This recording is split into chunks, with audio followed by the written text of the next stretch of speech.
think he's a number three, can pass for a number two on some teams, but you got to do what you can to get more talent in the room at that wide receiver position.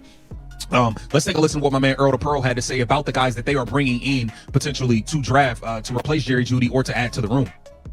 The offensive line is so important because it's not just about Shedeur Sanders. It's not just about, that element and that aspect of it.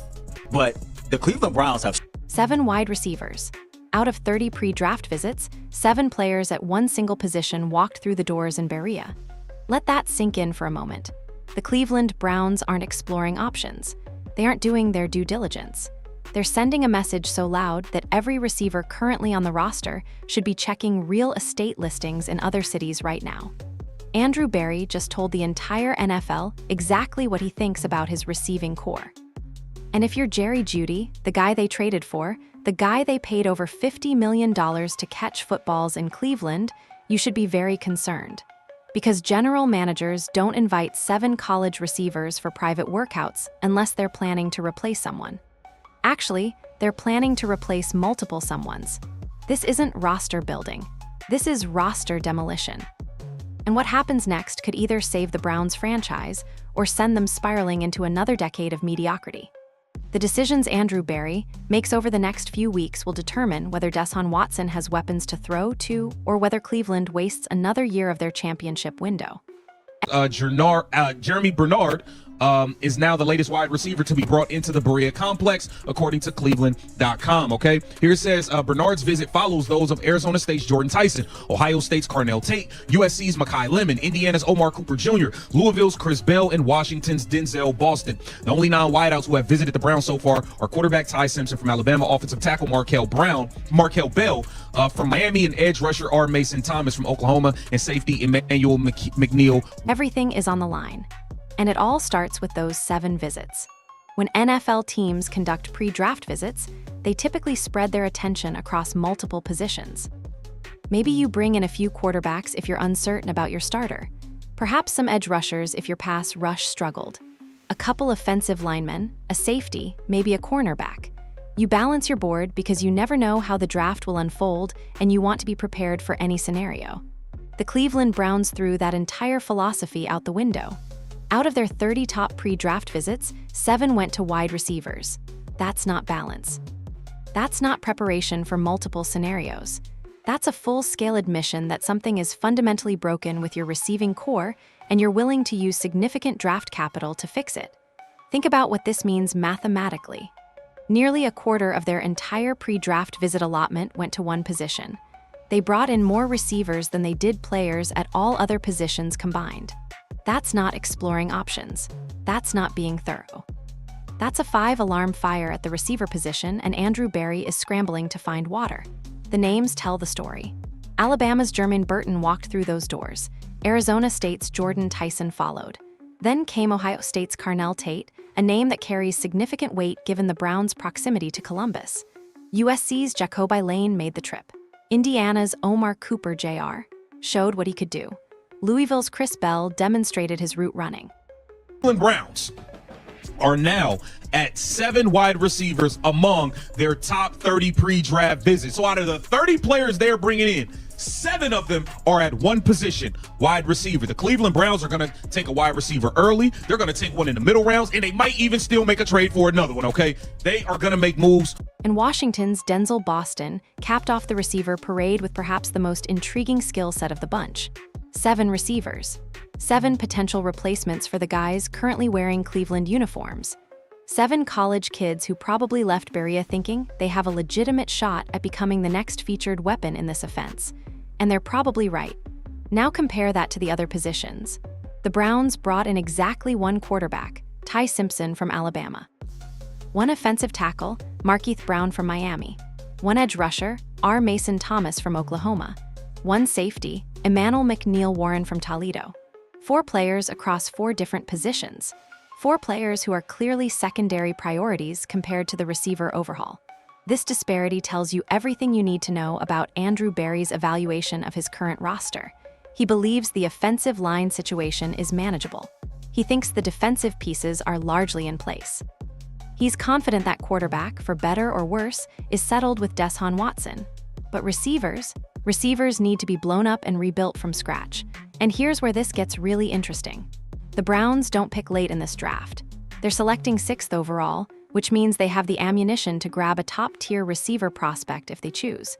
But 6th overall is just one pick. You don't bring in 7 receivers for visits if you're only planning to take one guy. That level of attention suggests multiple selections. A receiver in the first round, another in the second or third, maybe even a late-round flyer on day 3. Andrew Berry is planning a complete overhaul of this position group. He's not adding competition. He's not bringing in developmental pieces. He's acquiring starters, multiple starters. And when you're acquiring multiple starters at one position, that means multiple current starters are about to become former starters.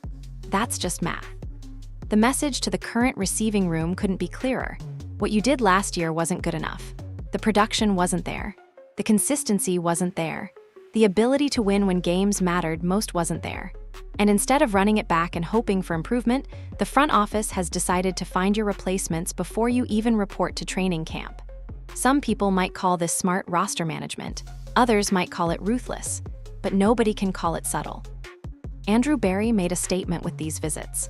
He told every receiver currently under contract that their job security is an illusion. He told Jerry Jeudy that $50 million doesn't guarantee playing time. He told the entire NFL that the Cleveland Browns are done waiting for their receiver room to figure it out. This is year 5 of the Andrew Berry era. The excuses have run out. The patience has evaporated. And the rebuild at receiver is officially underway. Whether it works or backfires spectacularly remains to be seen. But one thing is certain. The Cleveland Browns believe their current receivers aren't good enough to win a championship. And they're willing to bet significant draft capital on finding better options. But here's what makes this truly fascinating. The decision to overhaul receivers raises uncomfortable questions about the guy they invested the most in at this position. The guy they traded for. The guy they paid. The guy who was supposed to be their answer at the position. Let's break down exactly who Andrew Berry brought through those doors in Berea, because the specific names reveal exactly what he's looking for. This isn't random selection. This is targeted recruitment of specific skill sets that the Browns desperately need but currently lack. Jermaine Burton from Alabama represents the prototype modern NFL receiver. He's got size, speed, and the ability to win at multiple levels of the defense. Playing in Tuscaloosa means he faced elite competition every single week in the SEC. He knows what NFL-caliber defensive backs look like because he lined up against future pros constantly. Burton's presence in Berea signals the Browns want someone who can handle physical coverage and still make plays downfield. Jordan Tyson from Arizona State brings a different element. He's a route-running technician who creates separation through precision rather than pure athleticism. In an offense that struggled to get receivers open last season, Tyson represents a potential solution. He's the kind of player who makes quarterback lives easier because he's always where he's supposed to be, always creating windows, always finding soft spots in zone coverage. Carnell Tate from Ohio State carries special significance for Cleveland. The proximity to Columbus means Browns fans are already familiar with his work. They watched him develop in a blue-chip program under Ryan Day. They saw him run routes against Big Ten competition. Tate represents a hometown connection that could resonate with the fanbase while also providing legitimate NFL-ready talent. Jacoby Lane from USC shows the Browns are looking at the Pac-12 as well. Lane played in Lincoln Riley's offense, which means he ran concepts that translate directly to the NFL. The routes he ran at USC are the same routes he'd run in Cleveland. That kind of scheme familiarity accelerates the learning curve and increases the chances of immediate contribution. Omar Cooper Jr. from Indiana might be the most underrated name on this list. Indiana's offense exploded last season, and Cooper was a significant reason why. He showed the ability to take short passes and turn them into big gains. He demonstrated toughness after the catch. He proved he could handle volume and still produce at a high level. Those are traits that translate regardless of where you're drafted. Chris Bell from Louisville brings length and catch radius to the equation. He's the kind of receiver who makes contested catches look routine. When the ball is in the air and coverage is tight, Bell goes up and gets it. That skill is incredibly difficult to teach. You either have it or you don't. Bell has it, and the Browns clearly noticed. And then there's Denzel Boston from Washington. Boston might be the most physically gifted receiver in this entire group. His combination of size, speed, and body control is rare at the collegiate level. He projects as a potential #1 receiver at the NFL level if his development continues. The Browns didn't bring him in for a depth piece. They brought him in to potentially be the future of their passing attack. Now here's where the numbers tell an even more damning story. Only 4 non-receivers visited Berea among the top 30. 4, that means for every non-receiver brought in, nearly 2 receivers walked through those same doors. The ratio is absurd. It's unprecedented, and it reveals exactly where the Browns believe their roster deficiencies exist. 1 quarterback visit makes sense. Ty Simpson from Alabama is a developmental prospect who could sit behind Deshaun Watson and learn. 1 offensive tackle visit suggests the Browns feel comfortable with their current options but want to add competition. 1 edge rusher indicates depth is desired but not prioritized. 1 safety shows awareness of the position but not urgency. But 7 receivers screams desperation. 7 receivers announces to the world that Cleveland's passing attack is broken and needs immediate reconstruction. 7 receivers tells everyone watching that the current group failed to meet expectations and won't get another chance to prove otherwise. The statistical disparity is staggering when you actually break it down. Wide receiver visits outnumbered quarterback visits 7-1. They outnumbered offensive tackle visits 7-1. Edge rusher visits 7-1. Safety visits 7-1. Combined, the receiver visits nearly doubled the total of all other positions put together. This isn't balanced roster building. This is targeted demolition of a position group that the front office has lost faith in.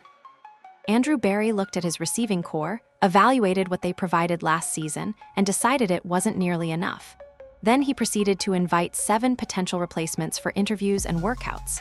The current receivers on the roster are watching this unfold. They're seeing the names come through. They're reading the reports. They're doing the same math everyone else is doing, and they're reaching an uncomfortable conclusion. The team doesn't believe in them anymore. The organization has moved on. The only question remaining is how many of them survive the transition. But if the visit numbers reveal Barry's intentions, the contract details reveal something even more troubling. Because the guy who should feel most secure is actually the guy who should be most concerned. Let's talk about the elephant in the room. Jerry Jeudy signed a 3-year contract worth $52.5 million with $41 million guaranteed. That's legitimate #1 receiver money. That's franchise cornerstone compensation. That's the kind of investment that typically secures a player's position in an offense for years to come. Except the Browns aren't treating Jeudy like a franchise cornerstone. They're treating him like a problem that needs to be solved. And the 7 receiver visits tell you exactly how they plan to solve it. The trade itself seemed reasonable at the time. Cleveland sent a 2024 5th-round pick and a 2025 6th-round pick to Denver for Jeudy. That's minimal draft capital for a former first-round pick with obvious talent. The Broncos had moved on. The Browns needed receivers. The marriage made sense on paper. Then came the extension. $41 million guaranteed to a receiver who had never topped 1,000 yards in a season. Franchise-altering money to a player whose production didn't match his draft pedigree. A massive commitment to someone whose best attribute might be potential rather than proven performance. And here's where the numbers get uncomfortable. Jeudy finished last season with 72 receptions for 1,152 yards and 4 touchdowns. On paper, those numbers look solid. Career best production across the board. Finally breaking the 1,000-yard barrier. Apparently justifying the investment Cleveland made. But the film tells a different story. The advanced metrics paint a concerning picture. The situational performance raises serious questions about whether Jeudy can ever be the guy Cleveland needs him to become. He disappeared in critical moments. When games were on the line, when the Browns needed a first down to extend drives, when Deshaun Watson looked his direction in crucial situations, Jeudy couldn't consistently deliver. The catches he made came in comfortable situations. The catches he missed came when they mattered most. Press coverage gave him problems all season. NFL defensive backs who got physical at the line of scrimmage disrupted his routes consistently. He couldn't shed contact. He couldn't win the release battle. He struggled to create separation when defenders challenged him immediately. That's a devastating weakness for a receiver expected to produce against playoff-caliber defenses. One-on-one matchups became adventures. When the Browns needed Jeudy to simply beat his man and create space, he couldn't do it consistently. Watson would look to him expecting separation and find contested catches instead. The ball would go elsewhere. The drive would stall. The pattern repeated throughout the season. The analysis from experts hasn't been kind. Multiple analysts have positioned Jeudy as a slot receiver, someone who works best from the inside with free releases rather than pressed coverage. Others have called him a number 3 receiver being paid like a number 1. That's diplomatic language for a harsh truth. Cleveland overpaid for a player who might not be what they thought they were getting. The contract looks worse with each passing month. $41 million guaranteed for a number 3 receiver is franchise-damaging allocation of resources. That's money that could have gone to offensive line help. That's capital that could have addressed other positions. Instead, it's locked up in a receiver who struggles against physical corners and disappears when pressure intensifies. Andrew Berry knows this. He made the trade. He authorized the extension. He watched the film all season. He saw the disappearing acts. He witnessed the struggles against press coverage. He calculated the return on investment and found it wanting. And now he's bringing in 7 potential replacements because the guy he paid can't do what needs to be done. This isn't speculation. The visit numbers confirm it. You don't bring 7 receivers through your facility when you're confident in your current number 1. You don't spend that much pre-draft attention on one position when your highest paid receiver is performing at expectations. The visits themselves are an indictment of Jerry Jeudy's tenure in Cleveland. And here's what makes this even more complicated. Jeudy isn't a bad receiver. He's a limited one. He can produce from the slot. He can make plays when given free releases. He can contribute as part of a larger receiving core with more dominant options drawing coverage attention. But he can't be the guy. He can't command defensive attention. He can't win the battles that matter most. The Browns paid him to be something he's never demonstrated he can become. Now they're scrambling to find the actual number 1 receiver they need while Jeudy's contract eats significant cap space. It's roster construction gone wrong. It's evaluation failure manifesting in real-time consequences. It's Andrew Berry cleaning up his own mess by spending additional draft capital on the same position. Some front offices would double down on the investment. They would convince themselves that Jeudy just needs more time, better protection, a different scheme. They would justify the contract by refusing to acknowledge the mistake. That's ego protecting itself from accountability. Andrew Berry isn't doing that. He's looking at the situation honestly, acknowledging that what he built isn't working, and taking aggressive action to fix it. That's either admirable flexibility or a damning admission of failure, depending on your perspective. But Jeudy isn't the only problem in Cleveland's passing attack. The guy throwing him the ball has issues of his own. And the receiver problem intersects with the quarterback problem in ways that make this entire situation even more complicated. Everything in Cleveland flows through Deshaun Watson. Every roster decision, every draft pick, every free agent signing exists in relationship to the massive commitment the Browns made when they traded for him. His contract is the single largest factor in everything the organization does, and the receiver overhaul can't be understood without understanding the Watson situation first. His deal is fully guaranteed through 2026. That's not a typical NFL contract with escape routes and team options. That's a binding financial commitment regardless of performance, regardless of injuries, regardless of anything that happens on the field. Cleveland is locked in. Watson is getting paid. And the team has no choice but to build around him whether they want to or not. This creates a unique roster construction challenge. When your quarterback accounts for that much cap space, you need cost-controlled talent everywhere else. You can't afford to pay market rate for receivers, offensive linemen, and defensive stars simultaneously. Something has to give. Rookie contracts become essential. Draft picks become your primary mechanism for roster building. Free agency becomes supplementary rather than primary. And here's where the receiver strategy starts making more sense. If Berry believes he can draft receivers who contribute immediately on rookie deals, that frees up money for other positions. If he can hit on multiple receiver picks in one draft class, he's essentially getting discounted production at a premium position. The math works if the picks work. That's a significant if. But there's a darker interpretation of this receiver overhaul. What if Berry is preparing for life after Watson? What if the front office isn't confident the quarterback can stay healthy or return to his previous level of performance? What if the receiver investment is actually about building an offense that survives Watson's potential decline or departure? The injury history is impossible to ignore. Watson has struggled to stay on the field consistently since arriving in Cleveland. The shoulder issues, the missed games, the rust that accumulates when you're watching from the sideline instead of taking live reps. At some point, you have to question whether the investment in Watson will ever pay off the way the organization hoped. Young receivers on rookie contracts are valuable regardless of who's throwing them the ball. If Watson returns to form, they provide cheap weapons that maximize his window. If Watson struggles or gets hurt again, they provide assets that maintain value for the next quarterback, whoever that might be. Either scenario justifies the draft capital investment. The relationship between quarterback play and receiver production gets complicated quickly. Did Cleveland's receivers struggle last season because they couldn't get open? Or did they struggle because Watson couldn't deliver accurate balls consistently? Did the passing attack fail because the receiving core was deficient? Or did it fail because the quarterback wasn't executing at a high level? These questions don't have easy answers. The truth probably involves both factors interacting in frustrating ways. Watson's timing was off after extended time away from football.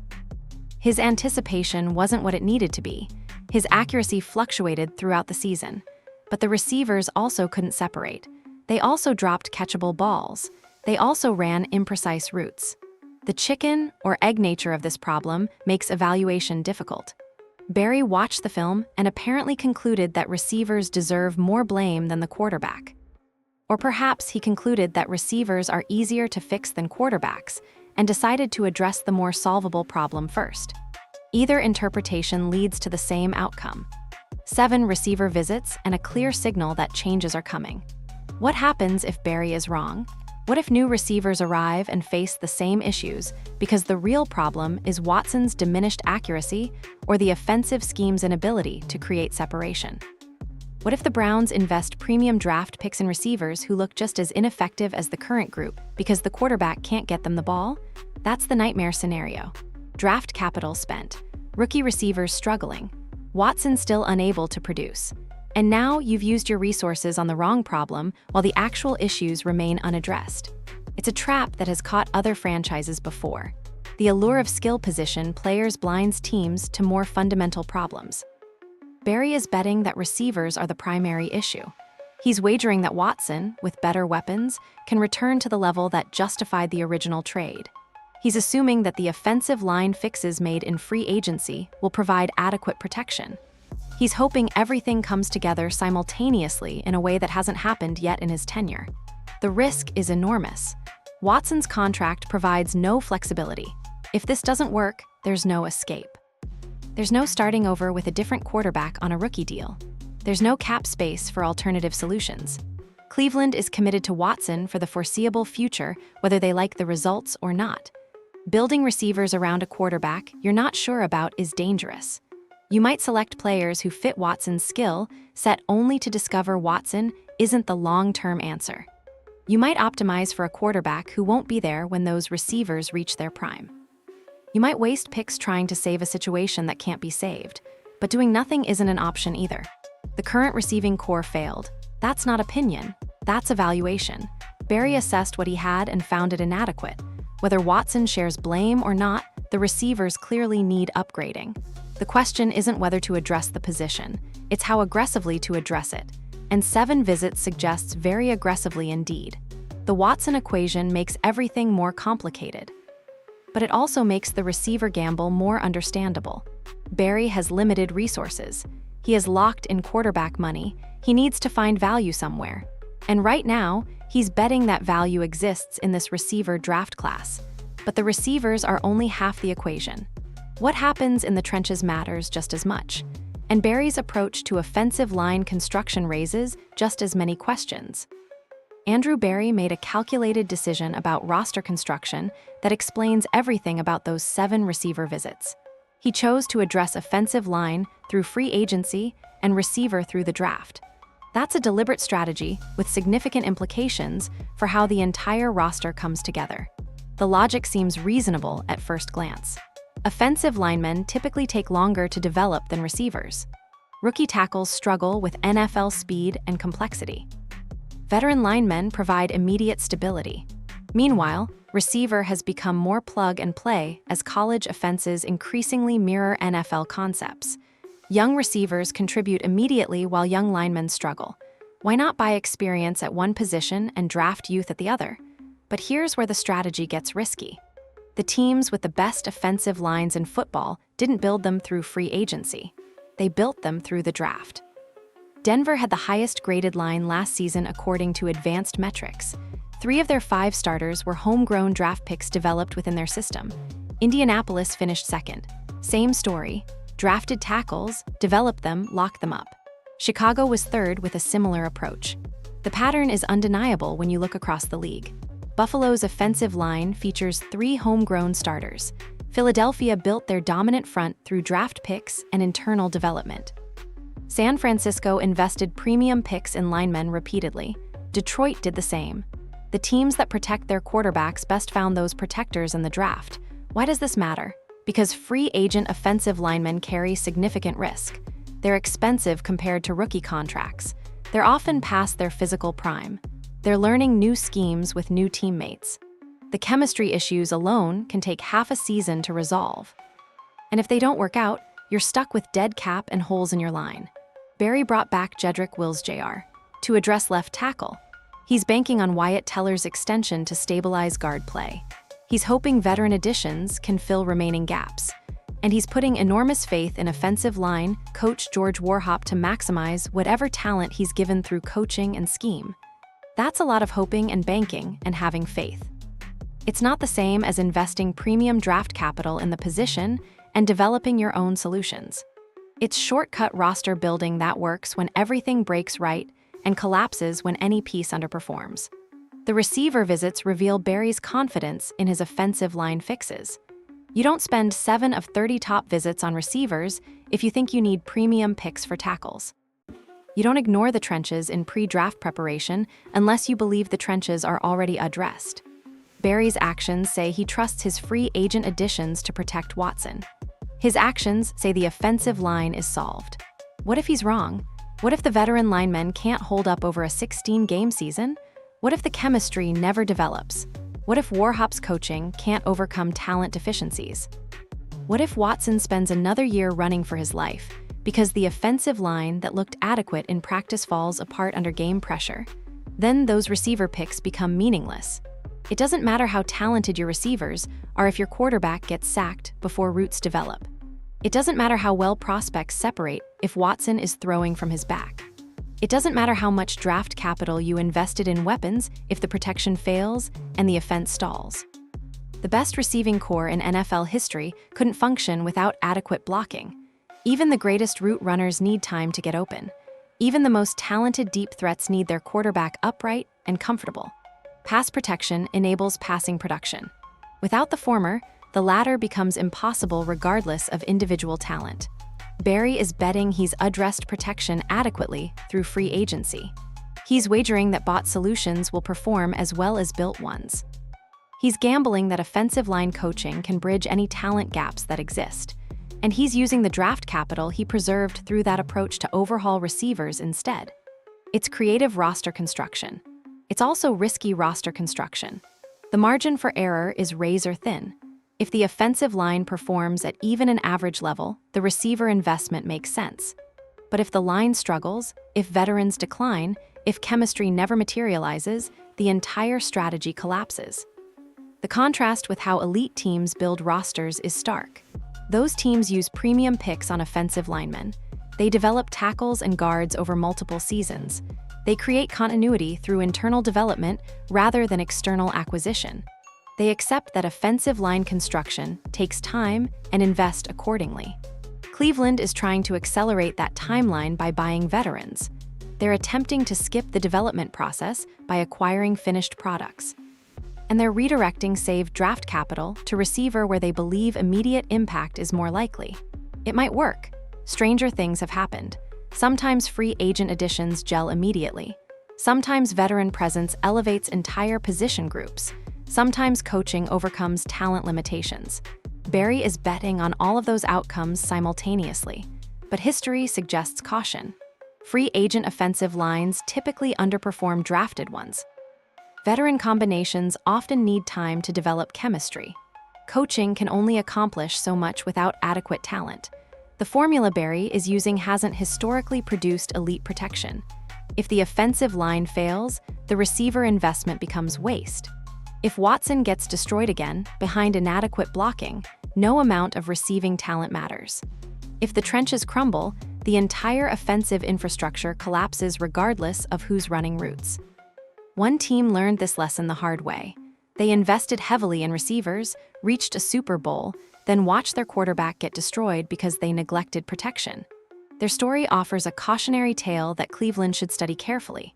Cincinnati did everything the Browns are attempting right now. They drafted receivers early and often. They built one of the most talented receiving corps in football. They surrounded their young quarterback with weapons at every position on the field. And they reached a Super Bowl doing it. Then everything fell apart because they forgot to protect the guy throwing the ball. Jamar Chase, T. Higgins, Tyler Boyd, 3 receivers who would start for almost any team in football. 3 weapons that make defensive coordinators lose sleep. 3 players who justify their investment through consistent production and big play ability. The Bengals built exactly what the Browns are trying to build right now, but they neglected the offensive line. They used late-round picks on linemen while spending premium selections elsewhere. They tried to plug holes with free agents rather than draft their own solutions. They convinced themselves that skill position talent could compensate for protection deficiencies.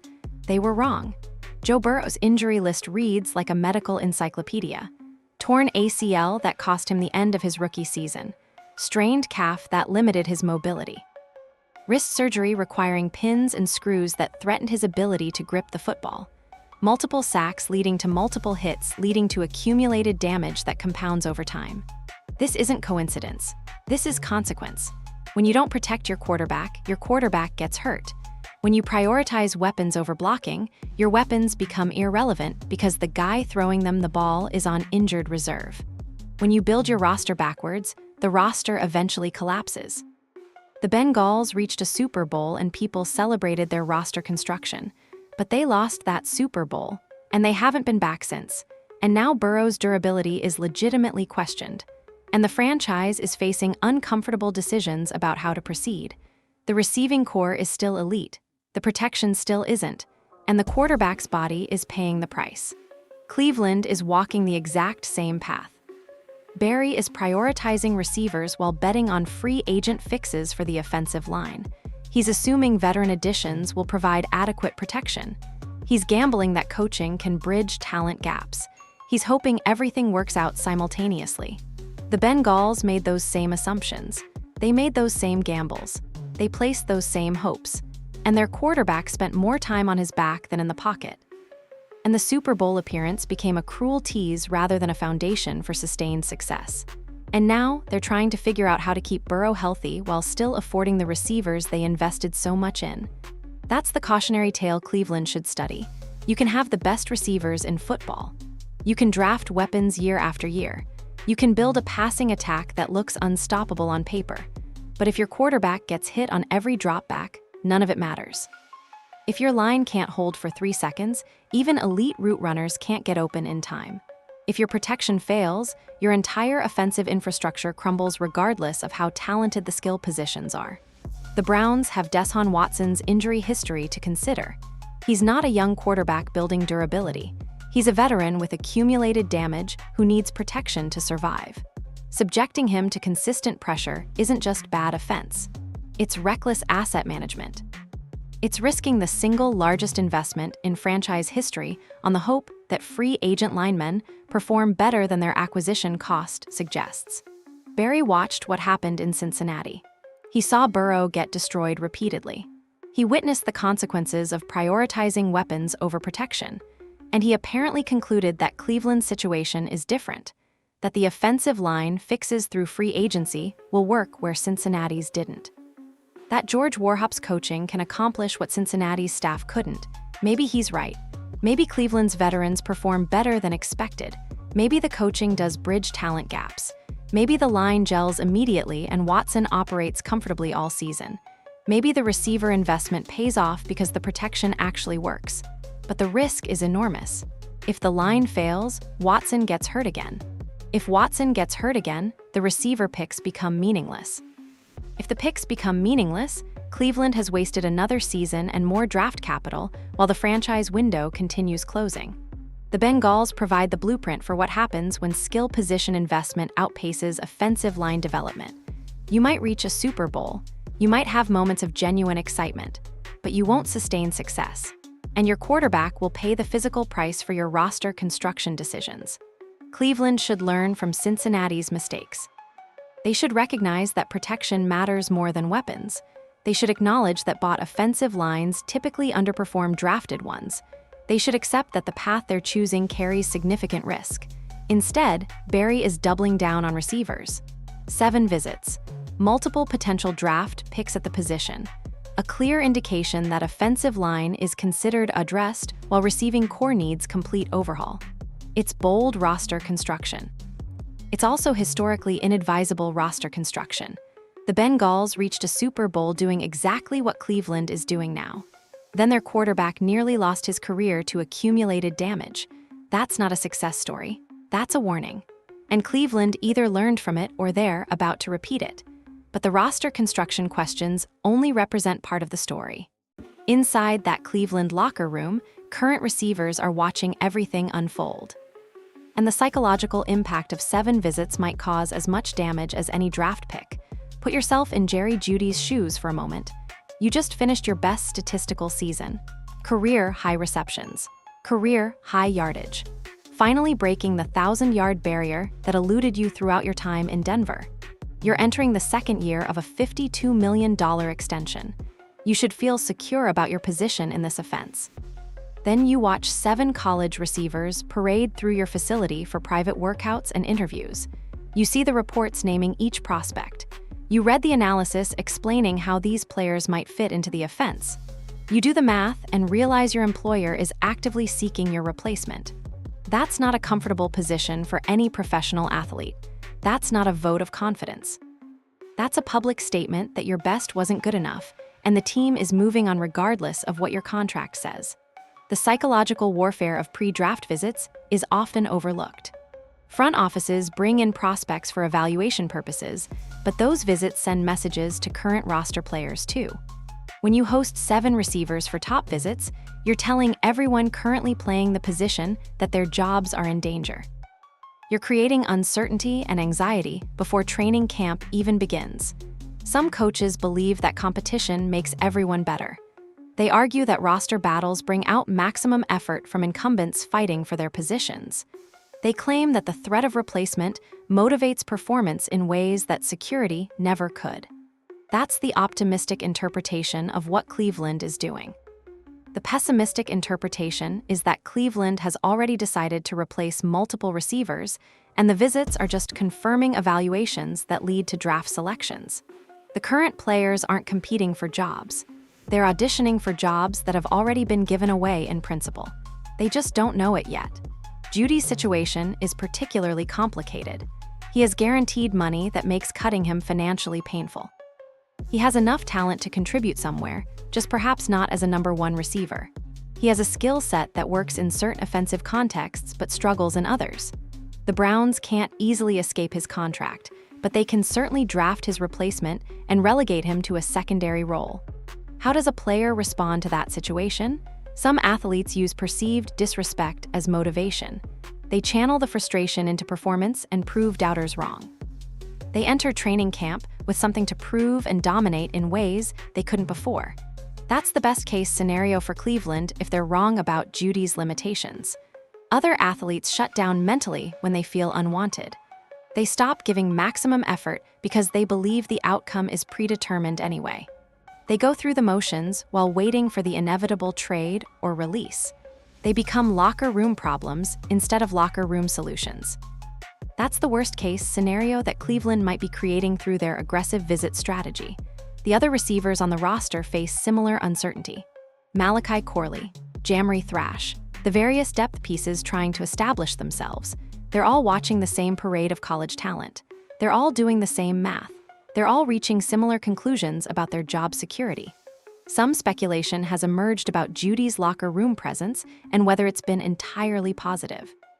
Reports suggest questions about his engagement and attitude. Whether those reports are accurate or exaggerated remains unclear, but they add another layer to an already complicated situation. If Jeudy responds to the visits by checking out mentally, the locker room dynamics could get ugly. If he becomes a negative voice in meetings and practice, the infection spreads. If he starts talking to media about feeling disrespected, the narrative shifts from receiver upgrade to receiver dysfunction. These scenarios are plausible when you publicly signal that your highest paid receiver isn't good enough. The counterargument is that professional athletes should handle competition without emotional responses. They should understand that roster building requires constant evaluation and improvement. They should recognize that teams must always seek better options regardless of current investments. But human beings don't always respond logically to perceived threats. Cleveland is betting that the competitive pressure helps rather than hurts. They're assuming current receivers respond to the visits with motivation rather than resentment. They're hoping the locker room absorbs the message positively and everyone elevates their performance. That's a significant gamble on human psychology. Some rumors suggest the Browns might shop Jeudy before the draft to extract whatever value remains and clear cap space. If those rumors have any basis in reality, the 7 visits become even more significant. They're not just seeking upgrades. They're preparing to move on entirely from their highest paid receiver while simultaneously acquiring his replacements. Whether Jeudy survives to see Week 1 in a Browns uniform remains genuinely uncertain. His contract provides some protection. His talent ensures other teams have interest. His situation in Cleveland has clearly deteriorated to the point where both sides might prefer separation. The visits were the final confirmation that the relationship isn't working. And if Jeudy does get traded or released before the season starts, it represents a stunning admission of evaluation failure by Andrew Berry. He traded for Jeudy. He paid Jeudy. He built part of the offense around Jeudy. And now he's replacing Jeudy because the evaluation was wrong. That kind of mistake has consequences beyond just roster construction. It raises questions about Berry's overall evaluation ability. It suggests that other decisions he made might also be flawed. It creates uncertainty about whether the current rebuild is built on sound evaluation or more of the same mistakes that created this mess. But now we arrive at the question everyone wants answered. What actually happens next? Draft day will reveal exactly how committed Andrew Berry is to this receiver overhaul. The Browns pick 6th overall. That's premium draft position. That's a spot where franchise-altering decisions get made. And how Berry uses that pick tells us everything about his roster construction philosophy. If Cleveland takes a receiver at 6, the message is unmistakable. Berry believes the receiving core is so deficient that it requires immediate first-round attention. He's confident the offensive line is addressed. He's comfortable with the defensive personnel. He's wagering that a rookie receiver makes more impact than any other available player. The prospects who might be available at that spot include some of the names who visited Berea: Arizona State's Jordan Tyson, Ohio State's Carnell Tate, others from the 7 visits or beyond. If one of those receivers goes 6th overall, Berry just spent top 10 capital on a position he's already hosting multiple visits for. But here's where the strategy gets even more aggressive. Taking a receiver at 6 is just the beginning. The visit numbers suggest Berry plans to double down in subsequent rounds. A receiver in the 2nd round, maybe another in the 3rd, potentially even a day 3 selection to round out the overhaul. That's 3 or 4 receivers in one draft class. That's replacing virtually the entire position group in a single roster construction cycle. That's not tweaking the edges. That's demolition and rebuild on the most aggressive possible timeline. Watch what happens after the 1st round. If Cleveland takes another receiver within their first 5 picks, you'll know this is a coordinated strategy rather than best player available coincidence. You'll know Berry mapped this out beforehand and is executing a specific plan. You'll know the current receivers are essentially done in Cleveland regardless of what training camp brings. The success metrics will become clear by week 6 of next season. That's enough time to evaluate whether the offensive line free agent additions are working. That's enough time to see whether rookie receivers can contribute immediately. That's enough time to assess whether Watson has adequate weapons and protection. By week 6, we'll know if Berry is a genius or if he miscalculated catastrophically. The optimistic scenario goes like this. The offensive line gels quickly. Watson operates comfortably in the pocket. Rookie receivers flash playmaking ability that exceeded what the current group provided. The passing attack looks competent for the first time in years. Cleveland wins some games they were supposed to lose because the offense finally functions. The pessimistic scenario goes differently. The offensive line struggles with new combinations. Watson gets pressured immediately and can't set his feet. Rookie receivers face the steep NFL learning curve and struggle to get open. The passing attack looks as bad as last year despite the investment. And Berry faces uncomfortable questions about why he spent so much capital on receivers while the trenches remained inadequate. The truth probably falls somewhere between those extremes. Some things will work, others won't. The receiver picks will be a mixed bag because receiver drafting is never perfect. The offensive line will have good games and bad games because that's how football works. The overall picture will be complicated rather than clearly successful or clearly disastrous. But here's what we know for certain. Andrew Berry believes his current receivers aren't good enough. He believes the offensive line is adequately addressed through free agency. He believes this draft class offers multiple receivers who can contribute immediately, and he's willing to bet significant draft capital on those beliefs. If he's right, Cleveland takes a significant step toward relevance. If he's wrong, they've wasted another year and more resources while the competitive window continues closing. There's no middle ground with a strategy this aggressive. Either it works or it fails spectacularly. Jerry Jeudy should have his bags packed regardless. 7 visits means the team is looking for starters, not depth. 7 visits means multiple receivers currently on the roster won't survive to see the regular season. 7 visits means the organization has moved on from the current group, whether individual players accept it or not. The Browns tried to build a receiving core one way. It didn't work. Now they're trying a different approach with more urgency and more capital committed. Whether this approach succeeds where the previous one failed depends on factors nobody can predict. Draft evaluation accuracy, rookie development speed, offensive line cohesion, quarterback performance, coaching adaptability. All those variables intersect in ways that produce either functional offense or continuing dysfunction. Berry is betting he's addressed enough of them correctly to see improvement. The 7 visits suggest he's very confident in that evaluation. But confidence and correctness aren't the same thing. By the time this season ends, we'll know whether Andrew Berry's aggressive receiver strategy rescued the Cleveland Browns or accelerated their decline. We'll know whether free agent offensive linemen can protect Watson adequately or whether the trenches collapse under game pressure. We'll know whether rookie receivers can contribute immediately or whether the learning curve proves too steep. We're about to find out what happens when a front office admits their previous approach failed and commits fully to a new direction. Sometimes that's how championships get built. Sometimes that's how franchises implode. The difference often comes down to evaluation accuracy and a little bit of luck. Cleveland needs both. Whether they have either remains the biggest question facing the franchise. 7 wide receiver visits out of 30 pre-draft meetings. That single statistic tells you everything about where the Cleveland Browns believe their roster deficiencies exist and how aggressively they plan to address them. Andrew Berry looked at his receiving core, evaluated the results from last season, and concluded that wholesale changes were necessary. Jerry Jeudy's $52 million contract didn't save him from this evaluation. The career best statistical season didn't protect him from replacement. The investment the Browns made acquiring and extending him doesn't guarantee his future with the team. When the front office hosts 7 potential replacements for visits, the message is clear regardless of contract status. Whether this strategy works depends on factors nobody can control. Draft picks have to develop. Free agent offensive linemen have to gel. Deshaun Watson has to stay healthy and perform. Coaching has to maximize the new pieces. Everything has to come together simultaneously.